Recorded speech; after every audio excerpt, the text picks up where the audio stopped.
বুখারী শরীফের 5392 নম্বর হাদিস। وعن أبي هريرة رضي الله تعالى عنه قال قال رسول الله صلى الله عليه وسلم طعام الاثنين كافي الثلاثة। রসুল বলেন দুইজনের খাবার তিনজনের জন্য যথেষ্ট। সুবহানাল্লাহ বলেন।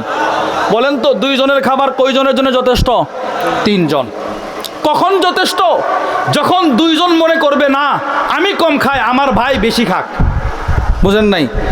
এই জন্য হাদিসের ব্যাখ্যা করতে গিয়ে জগৎ বিখ্যাত আলেম আল্লামা ইবনু বাত্তাল রাহিমাহুল্লাহ তার বিখ্যাত বুখারী শরহ সহিহুল বুখারীর মধ্যে লেখেন, আল মুরাদ বিহাদাল হাদিস, রাসূলের হাদিস বলার দ্বারা উদ্দেশ্য হচ্ছে আল হাত্তু আলাল ইসার আলান নফস, নিজের উপরে অন্যকে প্রাধান্য দেওয়ার প্রতি নবীজি উদ্বুদ্ধ করেছেন।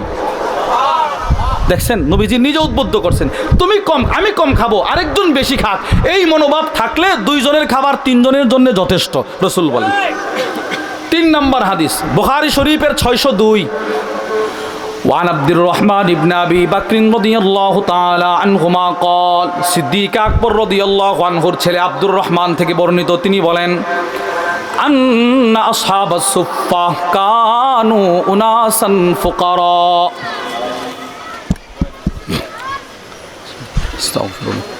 দুরূদ শরীফ পড়েন মনে মনে। আল্লাহুম্মা সাল্লি আলা মুহাম্মাদিন ওয়া আলা আলি মুহাম্মাদ কামা সাল্লাইতা আলা ইব্রাহিম ওয়া আলা আলি ইব্রাহিম ইন্নাকা হামিদুম মাজিদ।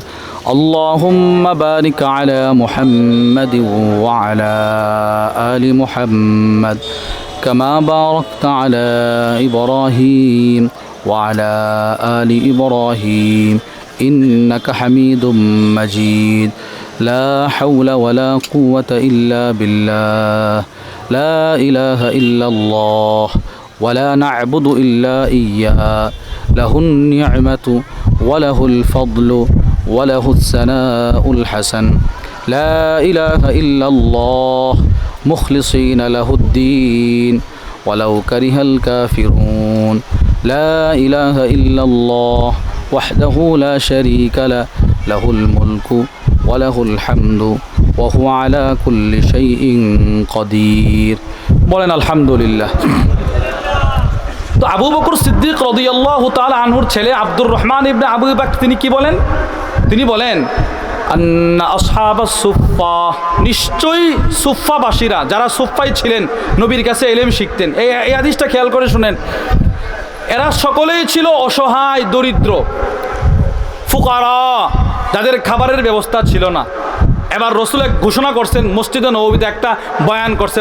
বয়ানটা কি? নবীজি বলেন وأن النبي صلى الله عليه وسلم قال من كان عنده طعام اثنين, তোমাদের কারো নিকট যদি দুইজনের খাবার থাকে ফালিয়াযহাব বিসালিসিন, সে যেন তৃতীয় একজন সুফফা থেকে নিয়ে যায়। সুবহানাল্লাহ বলেন। সে যেন একজনকে লুজিং হিসাবে সুফফা থেকে নিয়ে যায়। ওয়া ইন আরবা ফাখামিসুন আও সাদিস, যদি কারো ঘরে 4 জনের খাবার থাকে সে যেন পঞ্চম অথবা ষষ্ঠ একজন সুফফা থেকে নিয়ে যায়। এটা নবীজির আদেশ। এবার এই আদেশ সাহাবারা কিভাবে পালন করছে? আল্লামা আবু বকর ইবনু আবিদ দুনিয়া তার বিখ্যাত কিতাব কিরাত দয়ীফের মধ্যে নিয়ে আসছেন। তিনি বলেন কানা আহলুস সুফফা, সুফফাবাসীরা ইদা আমসাও, এরা যখন সন্ধ্যা করত, সন্ধ্যা, ইনতালাকার রাজুল বির রাজুল ওয়ার রাজুলু বির রাজুলাইন ওয়ার রাজুলু বিল খামসা, তো সাহাবারা এশারের নামাজ পড়ে যাওয়ার সময় কেউ একজন সাহাবী নিয়ে যাইতেন খাবার খাওয়ানোর জন্য, কেউ 2 জন, কেউ 3 জন, কেউ 5 জন। কিন্তু আম্মা সাদ ইবনে উবাদা, হযরত সাদ ইবনে উবাদা ফাইন্নাহু কানা ইয়ানতালিকু বিসামানিনা কুল্লা লাইলা, তিনি প্রতি রাত্রে 80 জন সাহাবীকে নিয়ে যাইতেন খাবার খাওয়ানোর জন্য। সুবহানাল্লাহ। কতজন? 80 জন। প্রতি রাত্রে 80 জন সাহাবীকে তিনি একা খাবার খাওয়াইতেন। এবার বলেন তো ওনার ভিতরে কি পরিমাণ অন্যকে নিজের উপরে প্রাধান্য দেওয়ার সিফতটা ছিল? সুবহানাল্লাহ বলেন না। শুধু উনি 80 জনকে খাওয়াই শেষ না, উনি সবসময় উনার ঘরের ছাদে উঠতেন, ছাদে উঠে একটা ঘোষণা করতেন। একটু চিন্তা করে দেখবেন এই ঘোষণা এই বর্তমানে কেউ করে কিনা। উনি ঘোষণা করতেন কি জানেন? মান আহাব্বা শাহমান ওয়ালাহমা ফালিয়াতি সাদ ইবনে উবাদা। এই মদিনার মানুষ, তোমাদের কাউর যদি গোশতের তরকারি চর্বিযুক্ত খাবার খেতে পছন্দ করে, ইচ্ছে করে, তুমি কোনো কথা না বলে সোজা আমি সাদ ইবনে উবাদার ঘরে চলে আসবে। তোমার জন্য আমার ঘরের দরজা 24 ঘন্টা উন্মুক্ত। আরো আশ্চর্যের কথা শোনেন, আল্লামা শামসুদ্দিন যাহাবী রাহিমাহুল্লাহ তার বিখ্যাত কিতাব সিয়ারু আ'লামিন নুবালার মধ্যে নিয়ে আসছেন, রাসূল করিম সাল্লাল্লাহু তাআলা আলাইহি ওয়াসাল্লাম যখন মক্কা থেকে হিজরত করে মদিনায় আসলেন, প্রতিদিন কানা ইয়াবআসু কুল্লা ইয়াউমিন ইলাইহি জাফনাতাম মিন সারিদিল লাহম। রুটি টুকরা আর গোশতের টুকরা দিয়ে আরবদের একটা প্রাচীন খাবার সারিদ, ওইটা তিনি প্রতিদিন নবীজির জন্য পাক করে পাঠাইতেন। এজন্যে আল্লামা শামসুদ্দিন যাহাবী লিখেন, ওয়াকানাত জাফনাতু সাদ ইবনে উবাদা তাদুরু মা রাসূলিল্লাহি সাল্লাল্লাহু আলাইহি ওয়াসাল্লাম ফি বুয়ুতি আজওয়াজি। রাসূল যেই বিবির ঘরে সাদের বাটি পাওয়া যাইতো সেই বিবির ঘরে। সুবহানাল্লাহ বলেন না। রাসূল এক এক দিন এক এক বিবির ঘরে থাকতেন, অথবা পালা বন্টন যেমন ছিল, প্রতিদিন সাদের খাবার নবীজির ওই বিবির ঘরে যাইতেন। কি পরিমাণ রাসূলকে মেহমানদারি করছেন। ঈসার সিফত ছিল ওনার ভেতরে। 4 মুসলিম শরীফের 2630 নম্বর হাদিস। এক মা তার 2 সন্তানকে নিজের উপরে প্রাধান্য দিয়েছে। নিজের উপরে, মা বাপ তো এমনিতেই সন্তানকে প্রাধান্য দেয়। যদি বাপ হয়ে থাকেন তো হাদিসটা শোনেন। মা তার সন্তানকে নিজের উপরে প্রাধান্য দিয়েছে। রাসূল বলেন এই মা জান্নাতি হয়ে গেছে। ওয়ান আয়েশা রাদিয়াল্লাহু তাআলা আনহা ক্বালাত, আম্মাজান আয়েশা বলেন, জাআতনি মিসকিনা, আমার কাছে একজন অসহায় দরিদ্র আসছে। দরিদ্র ওয়া তাহমিলু ইবনাতাইনি লাহা, ওই অসহায় দরিদ্র মহিলাটার 2 কোলে 2টা শিশু সন্তান, কন্যা সন্তান। ডান কোলে একটা কন্যা সন্তান, বাম কোলে একটা কন্যা সন্তান। আমার কাছে খাবার চাইছে, খাবার। ফাআতআমতুহা সালাসা তামারাত, আমি ওই মাকে 3টা খেজুর দিলাম। মানুষ 3 জন, মা 2 মেয়ে, কয়জন? কথা বলেন না, কয়জন? এবার আম্মাজান আয়েশা বলে, আমি খেজুরও দিছি কয়টা? 3টা। মার প্রথম ঈসার বুঝতেছেননি, আমি বারবার আরবিটা বলতেছি। ঈসার মানে কি? অন্যকে নিজের উপরে প্রাধান্য দেয়া। বলেন, অন্যকে নিজের উপরে। আপনারা বলেন। যারা বলবেন সবার জন্য মারহাবা, মারহাবা। বলেন। হ্যাঁ, অন্যকে নিজের উপরে কি দেওয়া? প্রাধান্য দেওয়া। আম্মাজান আয়েশা বলেন, আমি 3টা খেজুর দিলাম। মা প্রথমেই নিজে খায় নাই। আম্মাজান আয়েশা বলেন,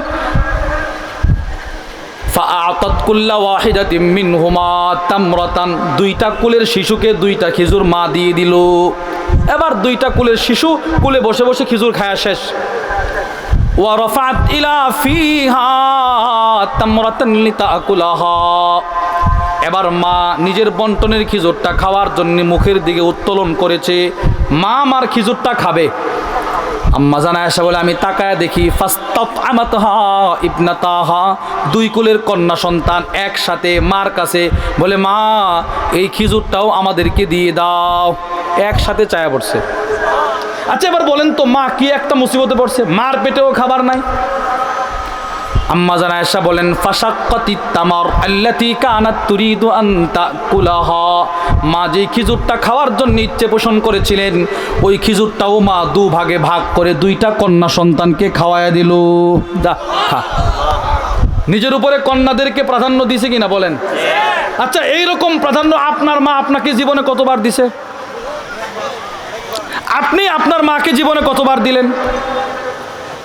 একটু হিসাব করেন তো। আমার মা আমাকে জন্মের পর থেকে কি পরিমাণ আমাকে নিজের উপরে প্রাধান্য দিল, আর আমি জন্ম হওয়ার পর থেকে, চাকরিজীবী হওয়ার পর থেকে, যেটাকে আপনারা বাংলায় বলেন নিজে প্রতিষ্ঠিত হওয়ার পর থেকে, আমি কতবার নিজের মা বাপকে আমার উপরে প্রাধান্য দিলাম। আমার উস্তাদ আমাকে কি পরিমাণ নিজের উপরে প্রাধান্য দিল, আমি আমার উস্তাদকে কি পরিমাণ দিলাম। আমার ইমাম সাহেব আমাকে কি পরিমাণ প্রাধান্য দিল। আমার সূরা শুদ্ধ না, যদি আমি ইমামের পিছনে দাঁড়িয়ে যাই তো কেমন যেন ইমাম আমার পক্ষ থেকে সূরা পড়ে নিল। এজন্য আমাদের হাকিমুন নফস আল্লামা মুফতি মুশতাকুন নবী কাসিম হাফিজাহুল্লাহ হুজুর এক ইসলামী মাহফিলে প্রোগ্রামে বলেছিলেন যে আমার মনে হয় রব জামাতের সাথে নামাজটা দিয়েছেনই সাধারণ মানুষকে জাহান্নাম থেকে বাঁচানোর জন্য। আপনি তো তেলাওয়াত শুদ্ধ নয়, আপনার তেলাওয়াত শুদ্ধ নাই, কিন্তু আপনি ইমামের পিছনে দাঁড়িয়ে গেলে আপনার তিলাওয়াত করার কোনো বিধান, আরে কথা বলেন না, বিধান দেখছেন হুজুর কি কথাটা চিন্তা করছে।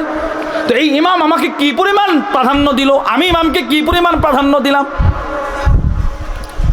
মা যখন দুই সন্তানকে প্রাধান্য দিল, আম্মাজান আয়েশা বলেন ফাআজাবানি শানুহা, মার এই প্রাধান্য দেওয়াটা আমার খুব আশ্চর্য লাগলো। আরে মা বুঝি এমনই হয়।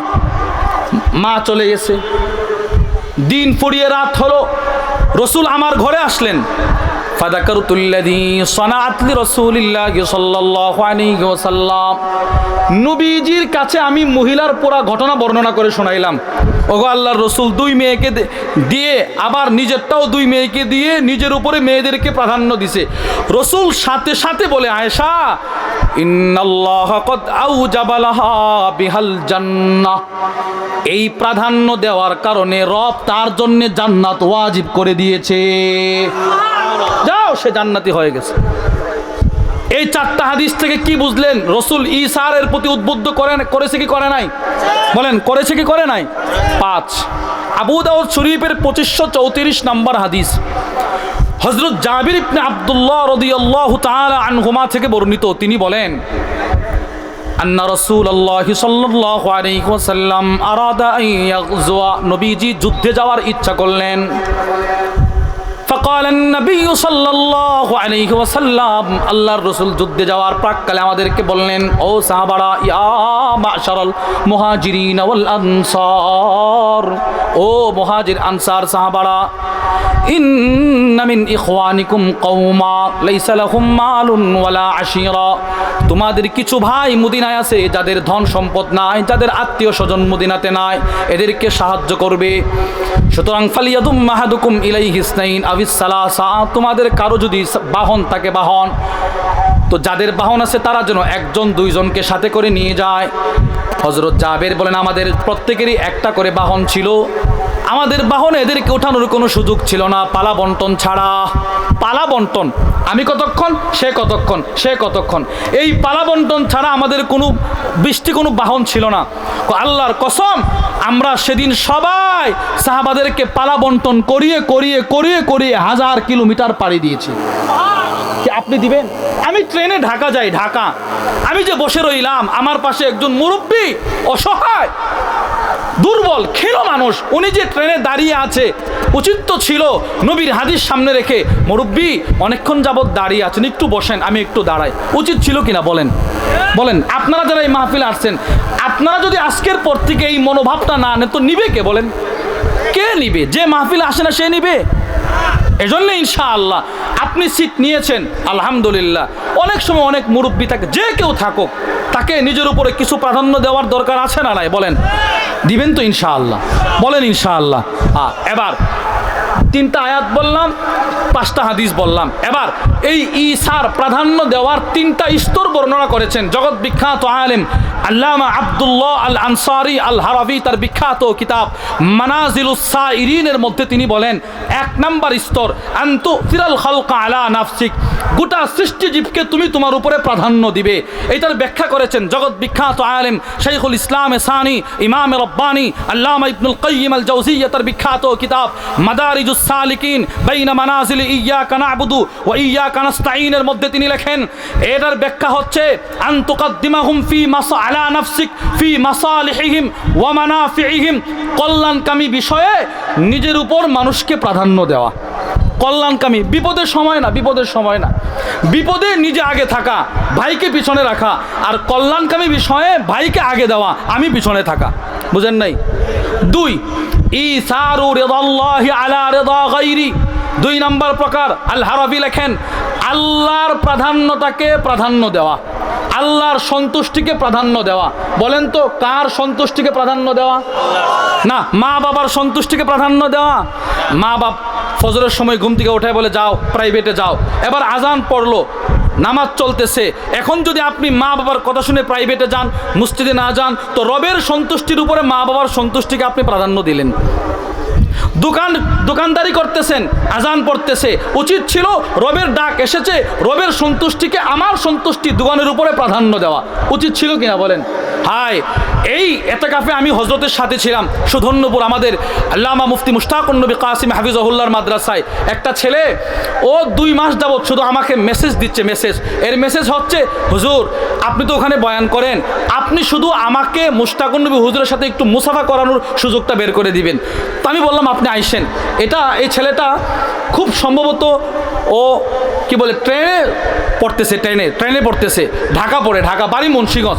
এই ছেলেটা আসছে রমজানে, এসে 2 দিন থাকছে শুধু হুজুরের সাথে মুসাফা করার জন্যে। ও মুসাফা করে আমার কাছে আসছে, এসে বলে, হুজুর আমি হুজুরের বয়ান শুনে আজকে আমার 18 মাস চলে, 18 মাস তকবীরে উলা ছুটে নাই। এই ছেলে ও আমার কাছে এটা বলতে চাইছিল না, শুধু আপনাদের কাছে বলতেছে আমার জন্য দোয়া করবেন, আমি যেন মৃত্যু পর্যন্ত আমার তকবীরে উলা না ছোটে। চিন্তা করছেন, তকবীরে উলা এই ছেলের ছোটে নাই, অথচ সে আমাকে বলে আমার আম্মু আমার আব্বু এরা আমি যে এখানে আসি অথবা আমি যে নামাজ পড়ি এটা এরা সহ্য করতে পারে না। তাহলে এই ছেলে রবের সন্তুষ্টিকে মা বাবার সন্তুষ্টির উপরে প্রাধান্য দেয় কি দেয় নাই বলেন? সুবহানাল্লাহ বলবেন না?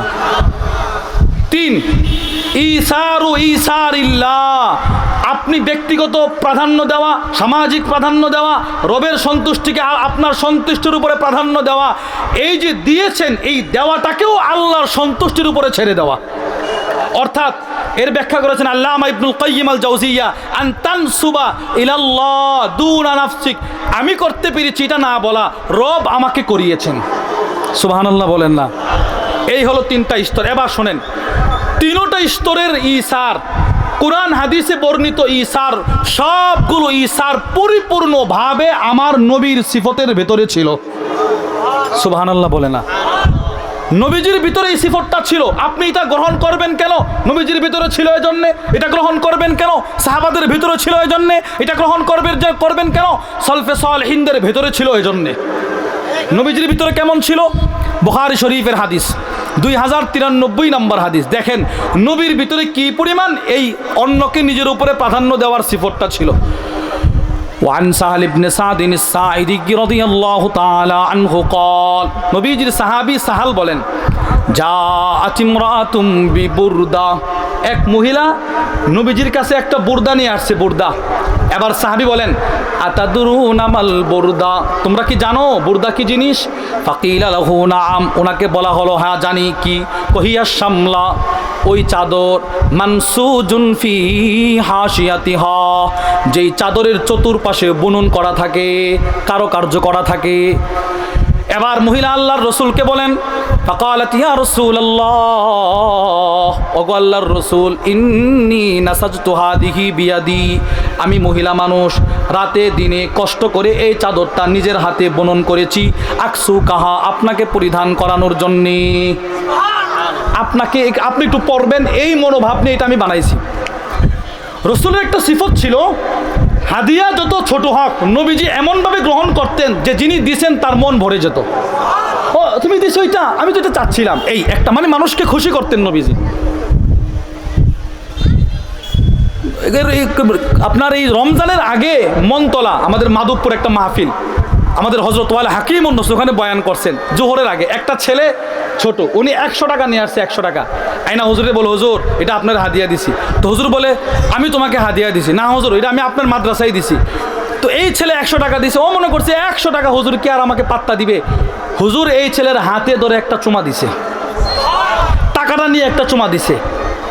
এবার আপনারা বলেন তো, এ ছেলে তো 100 টাকা নিয়ে আসছিল, হুজুর কি আর আমাকে চুমা দিবে? সাধারণ আমাদের অভ্যাস হচ্ছে, কেউ 10,000 টাকা দান করলে তকবীর দেয়, আর কেউ 100 টাকা দান করলে এটা দিয়ে দেন বেগে, এরকম হয় না? এটা স্বাভাবিক। এই যে হুজুর একটা চরিত্র দেখাইলো, ছেলেটার মনটা কত বড় হলো। নবীজির সিফত ছিল এটা। একটা চাদর নিয়ে আসছে মহিলা, ফাআখাযাহান নবী সাল্লাল্লাহু আলাইহি ওয়াসাল্লাম মুহতাজান ইলাইহা, নবীজি এটা প্রয়োজন এই মনোভাব নিয়ে চাদরটা গ্রহণ করলেন। অতঃপর রাসূল কি করলেন? সাহাবারা বলেন ফাখরাজা ইলাইনা রাসূলুল্লাহি সাল্লাল্লাহু আলাইহি ওয়াসাল্লাম ওয়া ইন্নাহা ইজারু। নবীজি একটু পরে ঘর থেকে আমাদের সামনে আসলেন। তখন ওই মহিলার দেওয়া চাদরটা নবীজির তহবন ছিল অথবা লুঙ্গি ছিল, লুঙ্গির আকারে নবীজি পরে আসছে।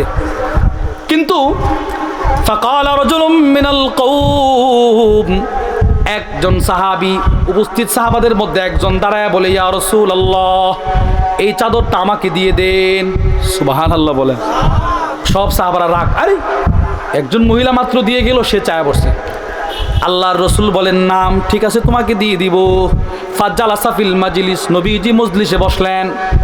সুম্মা রাজা, অতঃপর রসুল আবার নিজের কামরায় চলে গেলেন। ফাতাওয়াহা, গিয়ে চাদরটা খুলে ভাঁজ করলেন। ফাআরসালা বিহা ইলাই, এই চাদরটা আবার ওই লোকটার কাছে পাঠায়া দিলেন। পাঠায়া দিছে। ও তো নবীর চাদর পায়া খুশি। ফাকাল লাহুল কওম, সব সাহাবারা তাকে তিরস্কার করতে গিয়ে বলতে লাগলো, মা আহসানতা, কাজটা ঠিক করো নাই। বুঝেন নাই? তুই কি করলি এটা? এই রসুলকে দিয়ে গেল, তুই চায় বসলি। মা আহসানতা, সাহাবী কাজটা ঠিক করলা না। এখন দেখেন নবীজির আরেকটা সিফত বর্ণনা করতেছে সাহাবারা। সব সাহাবারা যিনি চাদর পাইছে তারে বলতেছে, লাকাদ আলিমতা, তুমি খুব ভালো করেই জানো, আন্নাহু লা ইয়ারুদ্দু সাইলা, রসুলের কাছে কেউ যদি কোনো কিছু চায় নবীজি কখনো ফিরিয়ে দেয় না। যেটা চায় নবীজি থাকলে দিয়ে দেয়। কি পরিমাণ যে দেয় এটা আপনারা একটু শোনেন। মুসলিম শরীফের 2312 আনাস ইবনে মালিক থেকে বর্ণিত, আন্না রাজুলান সাআলান নবী সাল্লাল্লাহু আলাইহি ওয়াসাল্লাম গনামান বাইনা জাবালাইন, এক ব্যক্তি নবীর কাছে এসে বলে, ইয়া রাসূলুল্লাহ, দুইটা পাহাড়ের মাঝখানে যেই পরিমাণ বকরির জায়গা হয় সেই পরিমাণ বকরি আপনি আমাকে দান করেন। সুবহানাল্লাহ বল। আচ্ছা, আপনারা কি কেউ সামর্থ্য আছে এই পরিমাণ বকরি দিতে? আরবের পাহাড়গুলো কত বড় বড়। এই লোক গিয়ে নবীরে বলে, দুই পাহাড়ের মাঝখানে যেই পরিমাণ বকরির জায়গা হবে সেই পরিমাণ বকরি আমার দেন। আনাস ইবনে মালিক বলেন, আতাহু ইয়া, নবীজি তাকে সেই পরিমাণ বকরি দান করে দিলেন। সে তো খুশি। ফাতা কওমাহু, সে তার সম্প্রদায়ের কাছে এসে বলে, এই কওম, ও আমার সম্প্রদায়, আসলিমু, তাড়াতাড়ি কালেমা পড়ো মুহাম্মদের কাছে গিয়ে সাল্লাল্লাহু আলাইহি ওয়াসাল্লাম। যা তাড়াতাড়ি কালেমা পড়। কেন রে? কফাওয়াল্লাহ, আল্লাহর কসম, ইন্না মুহাম্মদ সাল্লাল্লাহু আলাইহি ওয়াসাল্লাম লা ইউতি আতা মা ইয়াখাফুল ফাকর, পৃথিবীর ইতিহাসে একমাত্র নবীজি এমন ব্যক্তি যিনি এমনভাবে দান করেন নিজে দরিদ্র হয়ে যাওয়ার ভয় করে না। এই হাদিসের ব্যাখ্যা করতে গিয়ে জগৎ বিখ্যাত আলেম আল্লামা মুহাম্মদ ইবনে সালেহ আল উসাইমিন রাহিমাহুল্লাহ তার মুসলিম শরীফের শরহ সহিহ মুসলিমের মধ্যে লেখেন, রসুল তাকে এই পরিমাণ বকরি দিল। বকরিগুলা যদি দুই পাহাড়ের মাঝখানে রেখে দেওয়া হয়, পাহাড়ের উচ্চতা যেই পরিমাণ, বকরিগুলো একটার কাঁধে আরেকটা রেখে দিলে সেই পরিমাণ হয়ে যাবে। কি পরিমাণ বকরি নবীজি তারা দান করছে। এজন্য বলছি, সাহাবারা বলে, তুই জানোস রসুলের কাছে কিছু চাইলে নবীজি ফিরাই দেয় না, তুই চাইলি কেন রে? এবার সে চাইছে কেন এটা শোনেন। সে বলে, ওই সাহাবী যিনি চাদর আনছে, ওয়াল্লাহ, আল্লাহর কসম, মা সাআলতুহু ইল্লা লিতাকুনা কাফানি ইয়াউমা আমুত, পৃথিবীর মায়া ত্যাগ করে সকলকে একদিন মৃত্যুবরণ করতে হবে, আমিও তো একদিন মরে যাব। আমি রসুলের কাছে আল্লাহর কসম চাদরটা এই জন্য চেয়ে নিয়ে আসছি, যেদিন আমি মারা যাব আমি আমার পরিবারকে বলে যাব আমার মৃত্যুর পরে যেন নবীর দেওয়া চাদরটা আমার কাফন পরানো হয়। হযরত সাহাল ইবনে সাদ বলেন, এই লোকটার যেদিন ইন্তেকাল হয়ে গেল, কানাত কাফানাহু, নবীর দেওয়া চাদরটাই ছিল তার কাফন। এবার আপনারা বলেন, যেই লোকটার শরীরে নবীর শরীরে লাগা কাপনের কাপড় হবে, ওই লোকটা কি জাহান্নামে যাবে? জাহান্নামে যাবে। এজন্য আপনাদেরকে বলেছি, আল্লাহ রসুলের ভিতরে এই সিফত ছিল। এবার এই সিফতটা শুধু সাহাবাদের নবীজির ভিতরে ছিল না, নবীর কাছ থেকে দেখে দেখে সাহাবারা শিখেছেন। বুখারী শরীফের 3798 নম্বর হাদিস, ওয়ান আবি হুরায়রা রাদিয়াল্লাহু তাআলা আনহু قال আতা রাজুলুন নবী সাল্লাল্লাহু আলাইহি ওয়াসাল্লাম, এক ব্যক্তি নবীজির কাছে আসছেন, এসে বলে, ইয়া রাসূলুল্লাহ, আসাবানিল জাহাদ, কষ্ট, পেটে খিদা, খাবার নাই, খাবার দেন। ফাবা'আস বা'আসা ইলা নিসাইহি, আল্লাহর রাসূল একজন বার্তাবাহক বিবিদের কাছে পাঠায়া দিলেন, যাও আমার ঘরে কোনো খাবার আছে কিনা একটু তালাশ করে আসো। ফাকুলনা মা মা'আনা ইল্লাল মা, সব বিবিদের বক্তব্য একটাই, না নবীর ঘরে কোনো খাবার নাই পানি ছাড়া। সব বিবিদের বক্তব্য আমার ঘরে পানি, আমার ঘরে পানি, আমার ঘরে পানি। বার্তাবাহক আবার ফিরে আসছে, রাসূল আপনার ঘরে খাবার নাই। লোকটা দাঁড়ায় আছে ক্ষুধার্ত অবস্থায়। আল্লাহর রাসূল বললেন, মাই ইউদিফু হাযা, কে আছো আজকে রাত্রে এই লোকটার মেহমানদারি করবে? ফাকাম রাজুলুম মিনাল আনসার, আনসার একজন সাহাবী দাঁড়ায় বলে, আনা, আমি আজকে তার মেহমানদারি করব। ফান্তালাকা বিহি ইলা ইমরাতিহি, এবার আনসার সাহাবী ওই অসহায় দরিদ্র মেহমানকে নিয়ে নিজের বিবির ঘরে চলে গেছে। গিয়ে বলে, বিবি আকরিমি দাইফা রাসূলিল্লাহি সাল্লাল্লাহু আলাইহি ওয়াসাল্লাম, এ সাধারণ কোনো মানুষ নয়, এ হচ্ছে নবীজির মেহমান, তাকে সম্মান করো, খাবার খাওয়াও। ঘর থেকে বিবি জবাব দিল, মা মা'না ইল্লা মা ইনদানা ইল্লা কুতু সিবিয়ানি, আমাদের ঘরে এ বাচ্চাদের সামান্য খাবার ছাড়া কোনো খাবার নাই।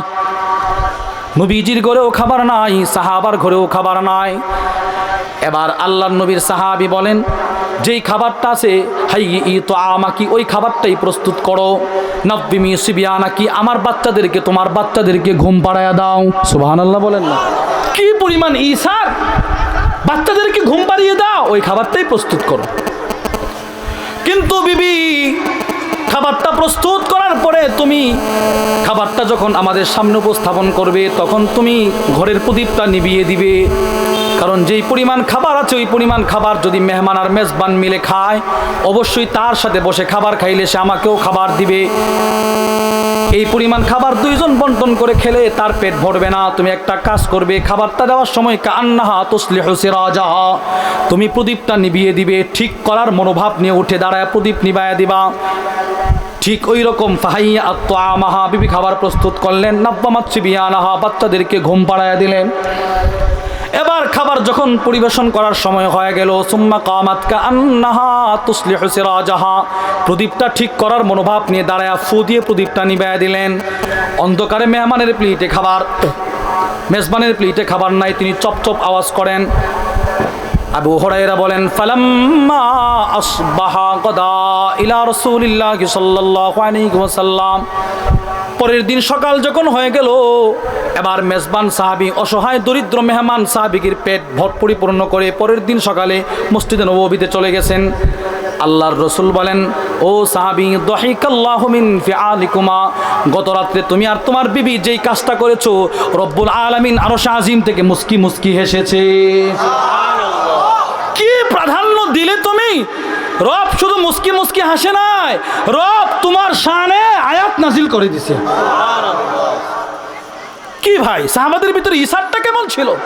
শুধু কি খাবার না, যুদ্ধের ময়দানে মরে যাচ্ছে, মরে যাচ্ছে, আমার পানির দরকার নাই, ওই ভাইকে দাও। এবার দূর দিয়ে তার কাছে গেছে, আরেকজন তাকায় আছে, আমাকে দরকার নাই, তাকে দাও। তিনজন মারা গেছে। আল মুস্তাদরাক আলা সাহিহাইনের 5129 নম্বর হাদিস। ওয়ান হাবিব ইবনে আবি সাবিত রাহিমাহুল্লাহু তাআলা আনহু قال أن الحارث بن هشام وإكرمة بن أبي جهل وعياش بن أبي ربيعة, তিনজন হারিস ইবনে হিশাম, ইকরামা, আইয়াশ, তিনজন ইয়ারমুকের যুদ্ধে ক্ষতবিক্ষত পড়ে আছে। ফাদা আল হারিস ইবনে হিশাম বিমা ইন লিয়াশরাবাহু, উনি পানি পান করার জন্য, পানি আনার জন্য ডাকলেন, কে আছো একটু পানি পান করাও, কে আছো একটু পানি পান করাও। তিনজন মৃত্যু সন্নিকটে, রক্তক্ষরণ হচ্ছে। ভাই, কে আছো একটু পানি দেন, পানি দেন। একজন পানি নিয়ে আসছে, যেই মাত্র পানিটা পান করবে, তাকায় দেখে ফানাজারা ইলাইহি ইকরামা, দূর থেকে ইকরামা ক্ষতবিক্ষত অবস্থায়, রক্তক্ষরণ হচ্ছে, আর হারেসের পানির দিকে তাকায় আছে। হারেস বলে, ইদফাউ ইলা ইকরামা, আমার পানির দরকার নাই, আমার ভাই ইকরামার কাছে পানিটা নিয়ে যাও। এবার যিনি সাক্কা, যিনি পানি পান করাচ্ছেন, তিনি দৌড় দিয়ে ইকরামার কাছে চলে গেলেন। এবার ইকরামা পানিটা পান করবে, তাকায় দেখে ফানাজারা ইলাইহি আইয়াশ, আইয়াশ দূর থেকে ইকরামার পানির মগের দিকে তাকায় আছেন। ইকরামা বলেন, ইদফাহু ইলা আইয়াশ, আমার পানির দরকার নাই, আইয়াশের কাছে পানিটা নিয়ে যাও। এবার হাদিস বর্ণনাকারী হাবিব ইবনে আবি সাবিত বলেন, মা ওয়াসালা ইলা আইয়াশ ওয়ালা ইলা আহাদিম মিনহুম, যিনি পানি পান করাচ্ছেন তিনি এক আইয়াশের কাছেও পৌঁছতে পারেন নাই, তিনজনের কারো কাছে পৌঁছতে পারেন নাই। হাত্তা মাতু, তিনজন যুদ্ধের ময়দানে মারা গেল। ওমা দাকু, কেউ পানি পান করার কারো সাধ্য হয় নাই।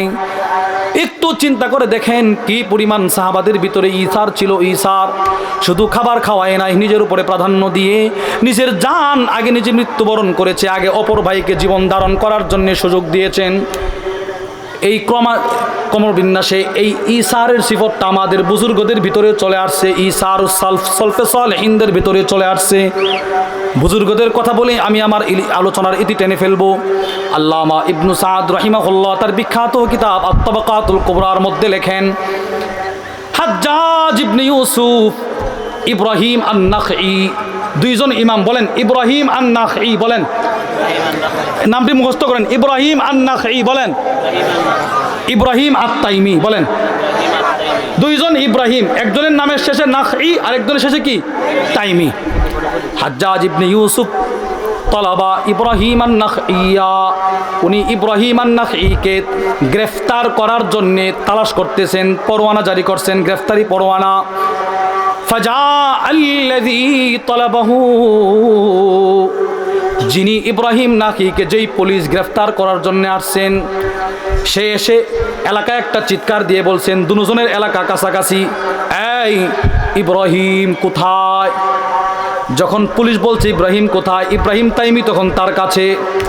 ইব্রাহিম তাইমি বলে, আনা ইব্রাহিম, আমি ইব্রাহিম। ফাআখাযাহু, পুলিশ তাকে গ্রেফতার করে ফেললো। ওয়া হুয়া ইয়ালামু আন্নাহু ইউরিদু ইব্রাহিম আন-নাখঈয়া, ইব্রাহিম তাইমি খুব ভালো করে জানতেন তিনি ইব্রাহিম নাখঈকে গ্রেফতার করার জন্য আসছেন। বুঝেন নাই? যাকে গ্রেফতার করছে তিনি ভালো করেই জানতেন উনি আমারে গ্রেফতার করতে আসে নাই, উনি গ্রেফতার করতে আসছে ইব্রাহিম নাখঈকে।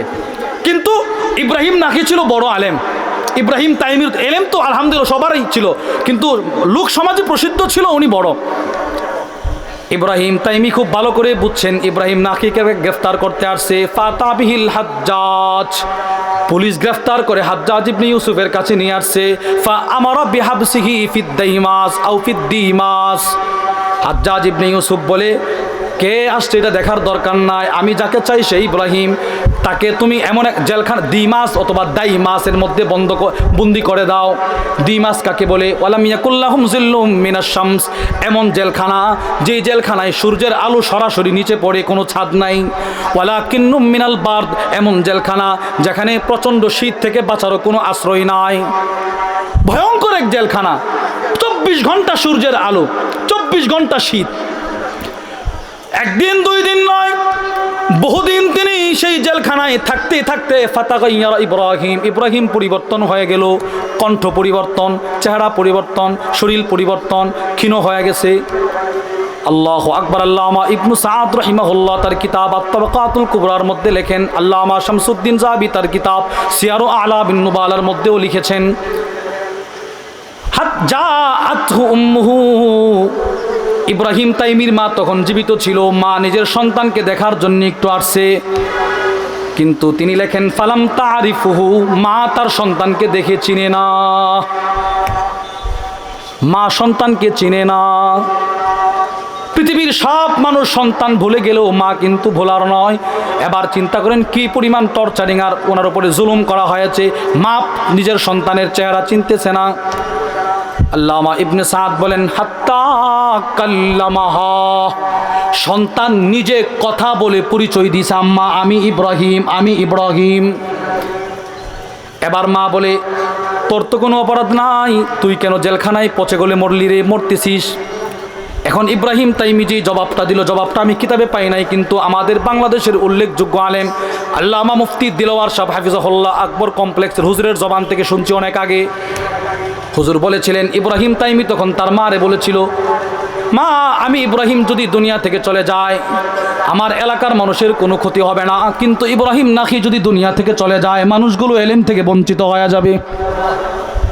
মাগো আমার মতো শত শত ইব্রাহিম তাইমি যদি শহীদ হয়ে যায়, মানুষের কোনো ক্ষতি হবে না, সমাজ ধ্বংস হবে না, কিন্তু একজন ইব্রাহিম নাকির বড় প্রয়োজন।